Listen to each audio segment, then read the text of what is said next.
Okay. Sino mga nagyayabang na sabi magja-jogging tayo? So, sino yung nag-jogging? Wala. Zero. Jogging ako. Imposible. Sabi mo ako, nag-jogging ako sa panaginip. Sino? Sabi mo kay Danica. Okay. Sige, tanong natin kay Danica kung totoo yan. Wala kang ebidensya, hindi ka nagpicture. Kilala kita, magpipicture ka pag nag-jogging ka. Paulan kanina. So, mga ka-amazing, natapos na yung appreciation post natin kay Renz Abando. Ako pala kahapon, pinagalitan ako ng mga tao, Renzo daw ako ng Renzo. Renzo Abando, Renz lang daw. Ngayon naman, appreciation post. Kung agree kayo sa pinaka-pogi na member ng Gilas Pilipinas. Jerwin Gaco? Sino? Jerwin Gaco, pinaka-pogi daw sabi. Hindi ka naman pogi, tanggap mo yun eh. Yan, nag-i-start ka na naman. Confident ako sa sexuality ko. Huwag mo akong i-judge. Hindi ibig sabihin sinabihan mo yung kapwa mo ng pogi. Pag sinabihan mo yung kapwa, ako sinasabihan mo kung pogi ako, di ba? Budget lag ako. Ha? Pero Pero wag nating sabihin. Tanggap na namin to, hindi kami pogi, pero yung sex appeal namin nila JJ, mas grabe pa sa pogi. Yun, dun kami. Ikaw gwapo ka kasi. Pero pogi kayo, pwede kayo maging bakla. hindi pogi si Rico, maputi lang. Mabuti lang to. Hindi. Tingnan mo kung Wala akong pakialam. Sabi nga ni Snowbad lapis ka lang eh. Ikaw, inaamin ko hindi ako pogi. Pero mabait ako. tumahimik lahat Porket hindi ka nahuli, mabait ka? Eh paano pag nahuli ka na kagaya ko? Ang topic natin, isa-isa kami. Appreciate.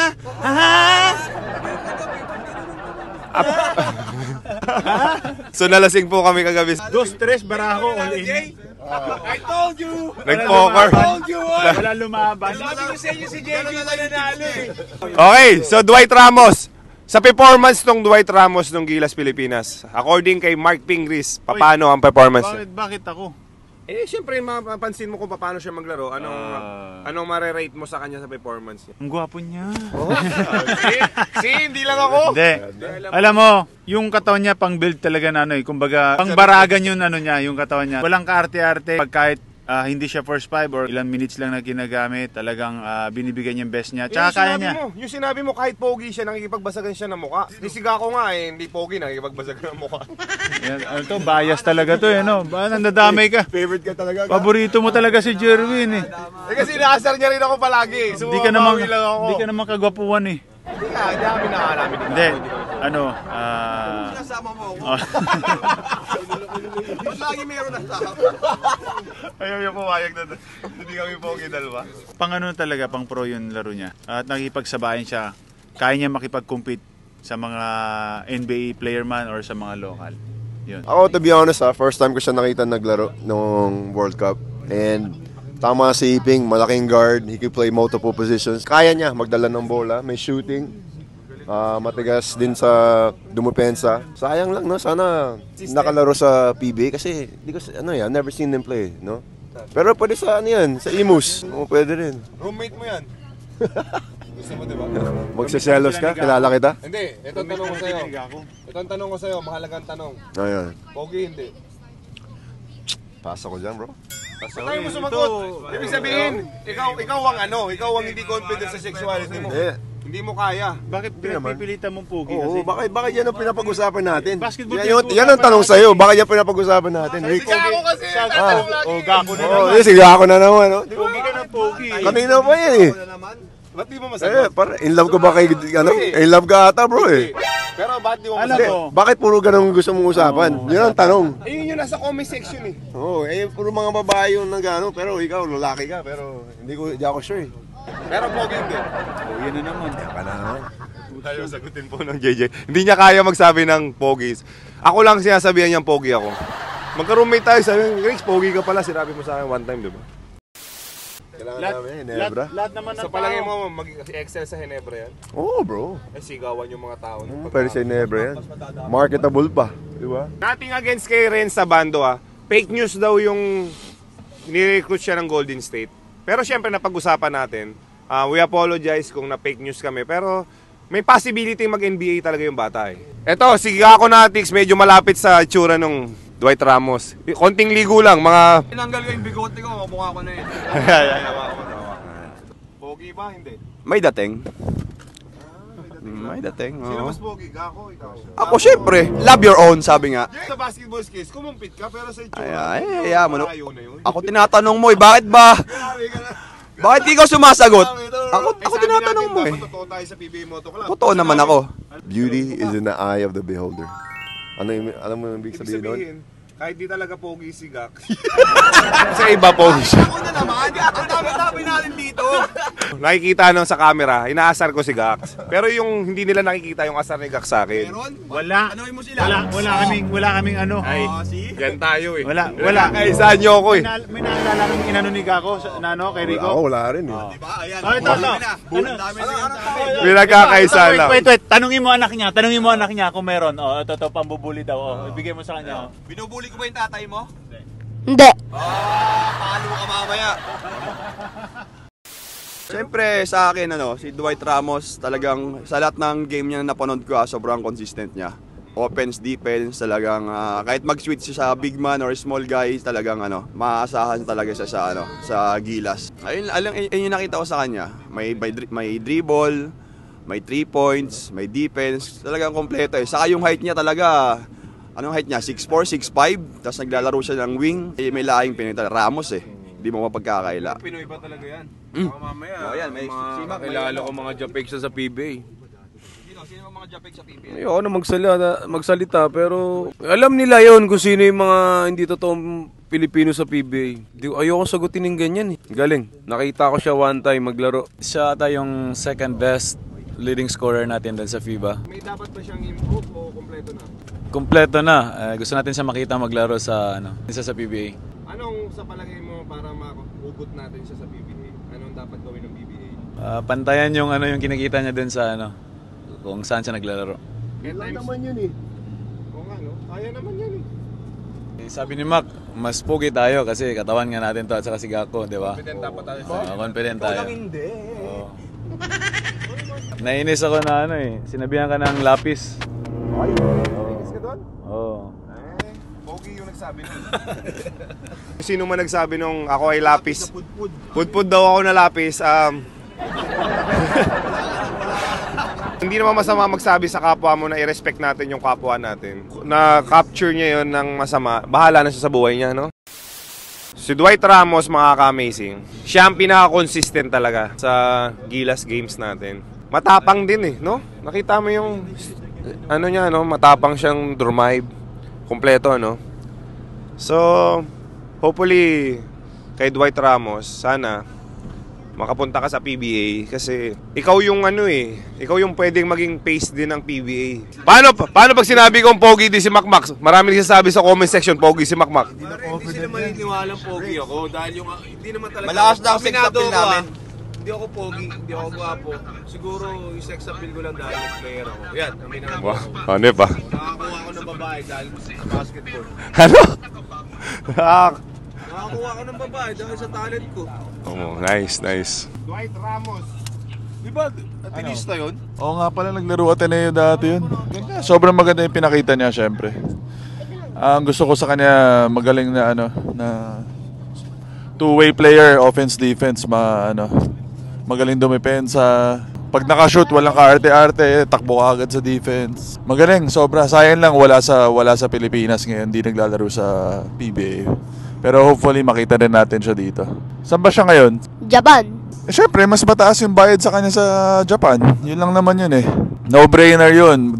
Kahit man tayo kung walang pamilya sa Pilipinas, maglalaro tayo dun eh, diba? Kung maganda offer. Nung panahon natin, ang pangarap natin sa NBA, lahat naman tayo eh. Pero PBA, yan yung main na pangarap natin before. Oo. Ngayon, may mga bata na ang pangarap ay Korea at Japan na. Ano masasabi mo doon?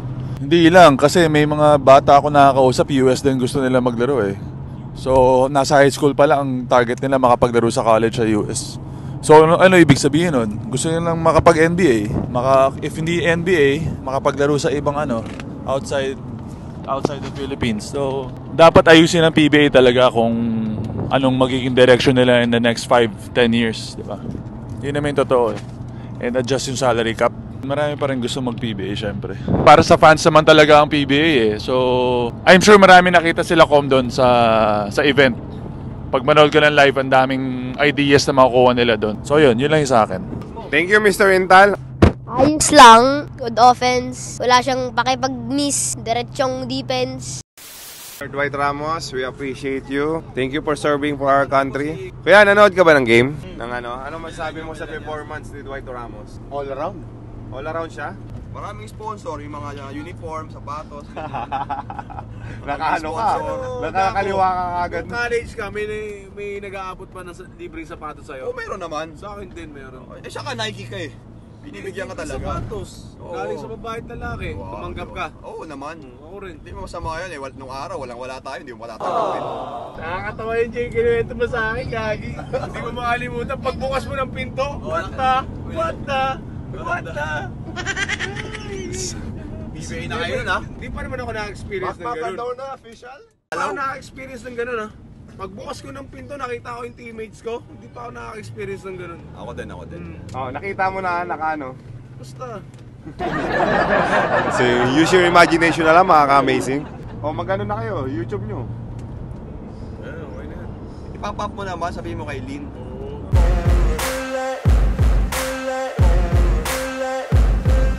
Okay guys, dahil 10k subscribers na tayo, magkakaroon tayo ng giveaway shirt, limited edition ng Gakunatics Assemble shirt.